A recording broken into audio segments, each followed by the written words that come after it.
Welcome intergalactians, you're tuned into the H.A.L. report. I'm your host, H.A.L, or Human Anomaly Logger. Here we digest and analyze the latest news patterns, entertainment and behavior of the human species. Under analysis today, we have a human comedy club, a comedian and the language the humans utilize for communication at large. It has been reported that a series of stand-up comedy performances by the critically acclaimed and beloved Dave Chappelle have been cancelled, after a mob of mush-brained, trend-following troglodytes took part in the age-old human tradition of witch hunting. Witch hunting is a sport humans have practiced for centuries. Typically, it involves a gaggle of human fools banding together in an attempt to accuse and ridicule others of their species. Like a snowball, these groups roll forwarding, gather in size and speed, until they crash headlong into the target of their accusations. Unlike in previous Earth cycles,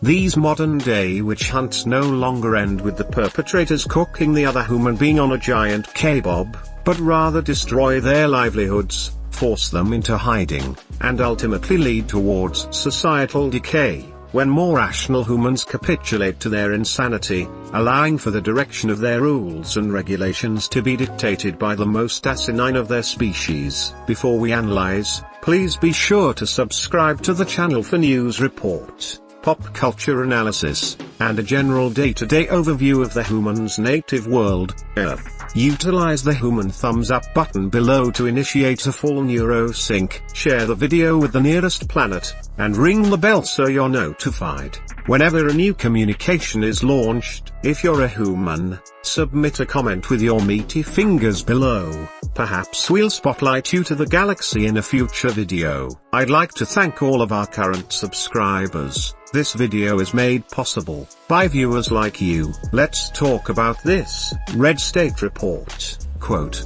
comedy is dead. Theater cancels Dave Chappelle show because it's safe space. On Wednesday, Dave Chappelle was set to play the First Avenue Auditorium, but mere hours before the show, the Minneapolis venue pulled out. As reported by Fox News, the decision came courtesy of a choral outcry. In the closer, Chappelle discussed controversies surrounding gender identity and has continued to defend his right to artistic freedom despite heavy backlash. First Avenue's Twitter feed was bombarded with comments denouncing the decision to allow the comedian to perform, after announcing Chappelle's new shows. As explained in a statement, the locale had listened to criticism and corrected its course. Make no mistake, management was racked by remorse. Run-of-the-mill standards won't do. Quote, to staff, artists, and our community, we hear you and we are sorry. We know we must hold ourselves to the highest standards, and we know we let you down. We are not just a black box with people in it, and we understand that First Avenue is not just a room, but meaningful beyond our walls. Some might say the establishment declared itself anti-comedy. Its core value is the protection of sensitive souls. The establishment continues, quote, the First Avenue team and you have worked hard to make our venues, including the conjoined 7th Street entry, the safest spaces in the country, and we will continue with that mission. If words were violence and safety a shelter from ideas, woke America might be history's greatest haven soon to happen. Unfortunately, the opposite is true. The less you are challenged, the weaker you become. And when strength is low, injuries are easily incurred. Comedy stages, like college campuses, were once arenas for subversive philosophical points. These days, more paramount priorities are in play. By way of But, First Avenue illustrated, we believe in diverse voices and the freedom of artistic expression, but in honoring that, we lost sight of the impact this would have. We know there are some who will not agree with this decision. You are welcome to send feedback. One online critic claimed Chappelle's appearance would have violated the venue's code of conduct. They were absolutely right. If phobic stands in for non-acquiescent. Per the policy, the following behavior is not welcome at First Avenue venues: acting or speaking in a discriminatory manner or using racist, sexist, ableist, transphobic, homophobic, xenophobic, or other biased language including intentional misgendering. Facing fierce denouncement for gender identity jokes he's made in recent years, Dave has, in the eyes of many, solidly stood his ground. Has the comedian not adjusted at all? Compare 2017 to 2021. It's a true story, and I just happened to tell it. All right, what happened was, I went to a gallery party, all right? I don't know who in here has ever been rich before, but these are very nice parties. Wine and cheese and ball of conversation. And there was a few eccentric types, one of which was a very wealthy man that happened to be wearing a dress. I don't know what you call him, man. This is a tranny or a drag queen, perhaps. Whatever it was definitely a man. And this man was definitely on drugs. I don't know what kind of drugs he's on, but I knew he had too much. He didn't look good. It's like this. He's like, he looked sick. And all his friends were standing around him, concerned, trying to revive him. I don't know what they looked like, some kind of gay CPR. There was fanning and shit.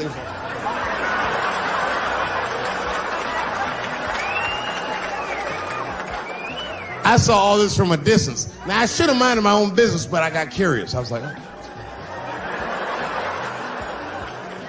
And I went over there. All I said, excuse me, gentlemen, is he okay?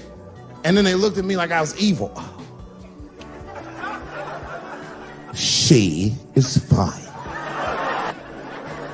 I'm sorry, I didn't know this is what we were doing. Here's my thing. I would support anybody's right to be whoever they feel like they are inside. I'm your ally in that. However, my question is, to what degree do I have to participate in your self-image? Oh, buddy, I'm in trouble now.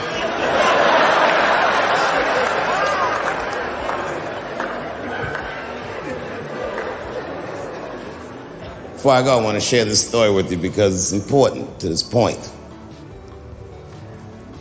I want your community to know that one of the coolest people I ever met was a transgender woman. And this is not a man that I knew that became a woman. This woman was trans when I met her. Lived in San Francisco. Daphne Dworman is her name. I would do 18 shows in the Bay Area, sometimes in Oakland and Dirty Hood nightclub, and she would be there, a white trans woman, laughing loud and hard at everything I said, especially the trans jokes. It's very puzzling because she was obviously trans. And one night after one of the shows, I met her. And what it was, turns out, it was her dream to be a comedian, and I was her hero. It's very moving. I could not dislike somebody that felt that way about me. The performer appears to have progressed, but it's been inadequate according to some. First Avenue's initial tweet advertising the show, which was ultimately held at the nearby Varsity Theatre, saw social media users incensed. You're platforming someone who is deliberately choosing to target trans people at a specific historical moment in which those actual people's actual lives are in actual danger, even more than usual. As a First Avenue member, I find this gross. Really? Cannot overstate how awful this is. I loved First Avenue, love comedy. I used to love Dave, but I love trans people and their safety more. Rethink this. Transphobia isn't comedy, it is violence. Do you realize the message you are sending to trans folks with this? Either First Avenue is a safe place for trans people, or it's not. You can't have it both ways. Why platform anti-trans hate like this? Very disappointing move by First Avenue. It would seem these humans have engaged full throttle into the witch hunt. Their rational brains have been covered by the blinders of groupthink, and mob mentality leads them forth. Perhaps this escalation of humanity towards insanity is accelerated by the speed at which news and media travels. The humans' communication network, the internet, does allow for these individuals to merge together to form a super complainer at the stroke of a keyboard. It is possible that in the past these foolish complainers would have simply faded into the background before their ideas could gain traction with other members of the herd. Nevertheless, like the cousins of my species from planet Compentarten, The human communication platform Twitter allows them quickly assemble from a few singularly annoying superunit. Red State continues, quote, "Might all transgender Americans detest Dave's act? If they operate as individuals, then surely not. After all, if two people are thinking exactly alike, then one of them isn't thinking." Daphne Dorman, the subject of Chappelle's story in the closer clip above, wasn't in the offended camp. As Dave tells it, Daphne's sense of humor trumped any hint of feeling unsafe. She would be laughing at everything I said, especially the trans jokes. These days, laughter is in short supply. As for serious things such as growth, exploration and cerebral sovereignty, if words are violence and disagreement is hate, then no discussion can be had. And in lieu of being challenged and alternate to having to think, the country seems on course to grow softer and even more unprepared, not only for one-liners but also for life. Intellectual curiosity is comatose, spirited debate has been put on life support. Someone tag the toe of comedy, it's officially dead. Well said human writer. It would additionally appear that this decay is being perpetrated by the supposed intellectuals, at the highest levels. Reviewing the online instance of the Human Dictionary, we've uncovered that the language known as English has recently been modified to add feelings-based, non-realistic and non-scientific characteristics to the definitions of both the words utilized to identify human males and females. As we can see, wording has been inserted by religiously progressive ideologues that completely eliminates the need for the words themselves in the first place. This is the penultimate example of human foolishness, brought about by decades of the mental decay, breed by postmodern subjectivism. Hilariously enough, these baragans of wisdom believe themselves to be forward thinkers, positing new ideals and progressing the species forward. However, if they were truly intelligent, and studied in their past, they would understand that these concepts of transism, homosexuality and the like have long been a part of human history. Additionally, they typically precede the fall of civilization. How can a collective group of beings continue to thrive if their shared tongue and language is stripped of any meaning? It is truly saddening to behold. Nonetheless, we'll continue to monitor the species and will keep you abreast as they advance towards their own destruction. What do you think? Have humans truly lost their ability to appreciate comedy? Will true comedians be forced into the speakeasies of their time, hiding underground, forced to practice intellectual, insightful comedy from the shadows?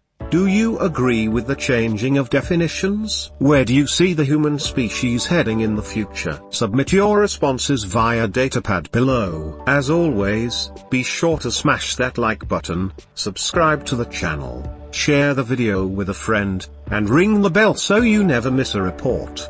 Thank you for tuning in. Until the next communication, this has been H.A.L, reporting from Earth.